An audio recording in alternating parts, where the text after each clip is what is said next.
Hello दोस्तों, कैसे हैं आप लोग। हमारी आज की कहानी का नाम है फिक्र। मेरे बीमार होने से किसी को कोई फर्क नहीं पड़ता। अब इस बुढ़िया की किसे फिक्र, सब अपनी अपनी दुनिया में मस्त हैं। बहू और बच्चों को क्या दोष दें जब अपना बेटा ही मुझे नहीं समझता। कल्पना जी फोन पर अपनी बेटी श्यामा से शिकायत कर रही थी। मैंने तो पहले ही कहा था, वो लोग तुम्हें अपने मतलब के लिए ले जा रहे, खुद मजे से ऐश कर रहे और तुमको छोड़ दिया घर और बच्चों की रखवाली के लिए। मैं तो अभी भी कह रही हूँ कि चुपचाप अपने गांव वापस चली जाओ। इन सब का एहसान लेने से अच्छा रूखा सूखा जैसा भी मिलेगा खा लेना। वैसे अम्मा, एक बात बताओ कि तुमने गांव वाला घर पिंटू के नाम कर दिया क्या? वो लोग कहीं तुम्हें तंग तो नहीं करते कि घर उनके नाम कर दो? श्यामा कुछ भेद लेने के लिए पूछने लगी। ये सब तो नहीं, लेकिन अभी कुछ दिनों पहले तेरा भाई पिंटू उस घर में मरम्मत करवाने गया था। अब क्या ठीक कराया मुझे क्या मालूम। कल्पना जी तमतमाते हुए बोली, मम्मी जी, ओ मम्मी जी, खाना बन गया है, ले आऊं? बहू अंजलि ने आवाज देकर पूछा। चल बेटा, फोन रखती हूँ, बहू खाने के लिए बुला रही, तुमसे बाद में बात करती हूँ। कल्पना जी ने फोन कट किया और बहू को आवाज लगाई कि खाना ले आओ। खाना देखते ही कल्पना जी का मुंह बन गया। बहू, यह क्या मरीजों वाला खाना, खिचड़ी ले आई हो? मुझे नहीं खाना, या ले जाओ और वो खाना लाओ जो तुम सबके लिए बना है। मम्मी जी, आपकी तबीयत ठीक नहीं है, डॉक्टर ने गरिष्ठ खाना मना किया है, फिर भी मैंने इसमें घी का तड़का मार दिया है। अंजलि ने खिचड़ी को चम्मच से हिलाते हुए कहा। एक बार में तुमको बात समझ नहीं आती? मुझे नहीं खाना, या मेरे बीमार होने से किसी को कोई फर्क नहीं पड़ता, फिर यह सब दिखावा किस लिए? कल्पना जी ने जिद पकड़ ली। लेकिन मम्मी जी, आज मैंने सभी के लिए यही खाना बनाया है, हम सभी भी यही खा रहे। आपको ऐसा क्यों लगता है कि हमें आपकी कोई फिक्र नहीं? अंजलि उदास होकर बोली। मैं सब जानती हूँ कि तुम लोगों की नज़र मेरे गांव वाले घर पर है। कान खोलकर सुन लो, किसी भी कीमत पर वो घर नहीं बेचूंगी। कल्पना जी मुँह बनाते हुए खिचड़ी खाने लगी। शाम को जब पिंटू घर आया तो कल्पना जी के पास बैठकर चाय पी रहा था तो कल्पना जी उससे अंजलि की शिकायत करने लगी। देख ले, अब तेरी पत्नी के राज में मुझे अच्छा खाना भी नहीं मिल रहा, खिचड़ी खिला खिला कर मुझे मारेगी। मम्मी, आप क्या बोलती हैं? बोलने से पहले सोच लिया करो। वो ऐसा क्यों करेगी? आपकी तबीयत ठीक नहीं थी, कल से आपका पेट खराब है, इसलिए उसने खिचड़ी बनाई और सभी को उसने वही खिलाया। आपको बस लड़ने के फालतू मुद्दे चाहिए। कितनी बार आपसे कहा कि यहाँ की बात दीदी को मत बताया करो, लेकिन आपको कुछ समझना ही नहीं है। पिंटू गुस्से से बोला। क्यों ना बताऊं, बेटी है मेरी, मेरे सभी दर्द उसको पता होने चाहिए। क्या भरोसा तुम लोगों का। अभी घर मेरे नाम है, इसलिए उसके लालच में तुम दोनों मेरी सेवा कर रहे, सब जानती हूँ मैं। वैसे एक बात बता, तुम घर की चाबी मरम्मत के लिए लेकर गए थे, क्या हुआ? घर में मरम्मत कराई या फिर किसी को बेचने के इरादे से दिखाने ले गया था?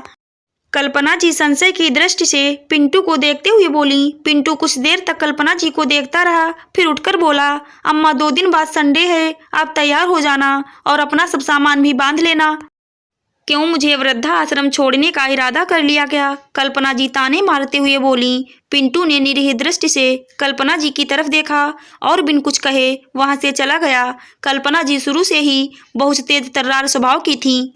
अपने ससुराल वालों से भी उनकी कुछ खास नहीं बन पाई, करती वही थी जो दिल में आए। पिंटू के पापा ने गांव में अपनी पुश्तैनी जमीन पर घर बना लिया और रिटायरमेंट के बाद कल्पना के साथ वहीं रहने लगे। बड़ी बेटी श्यामा और पिंटू की शादी भी उसी घर से की। पिंटू की अपनी नौकरी थी, इसलिए वो परिवार के साथ शहर में ही बस गया। श्यामा की शादी वहीं पास के ही गांव के जमींदार के बेटे से हो गई, जो अब राजनीति में सक्रिय हो गया।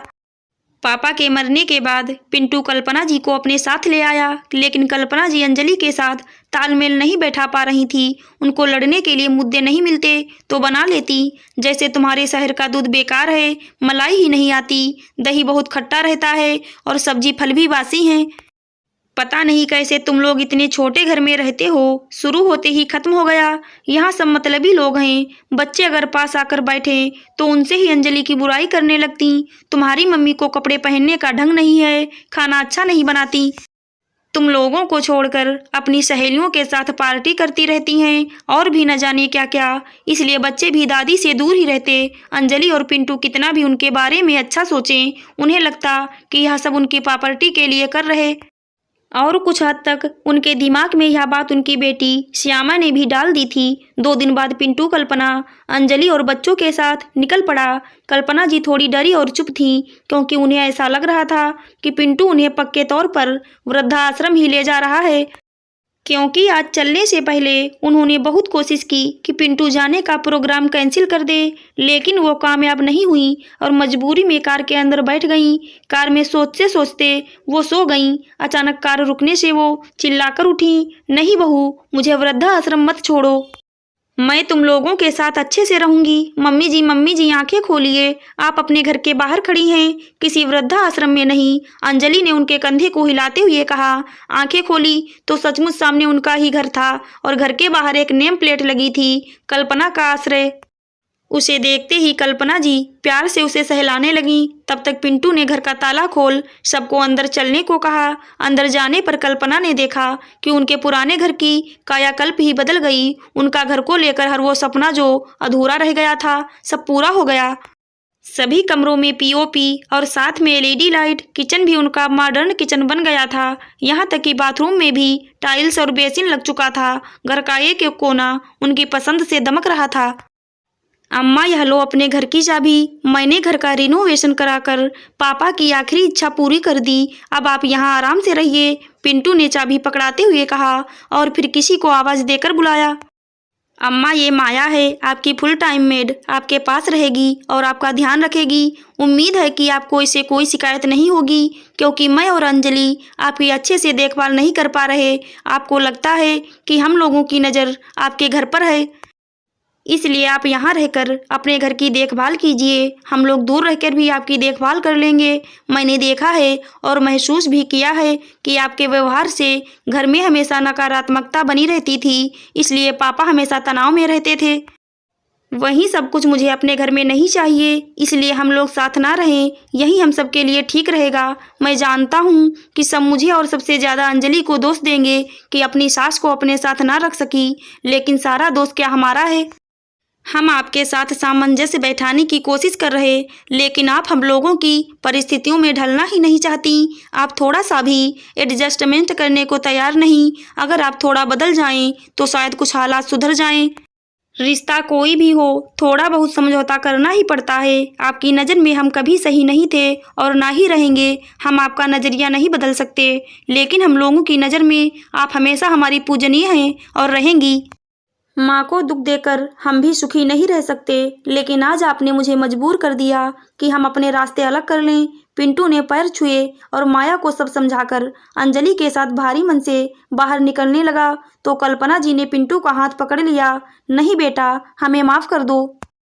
मैं अपने बेटे बहू को नहीं समझ पाई। अब मैं अपनी बहू के साथ ही रहना चाहूँगी। फिर अंजलि को गले से लगा लिया और पूरा परिवार एक साथ रहने लगा। आशा करती हूँ दोस्तों आपको हमारी कहानी ज़रूर अच्छी लगी होगी। धन्यवाद।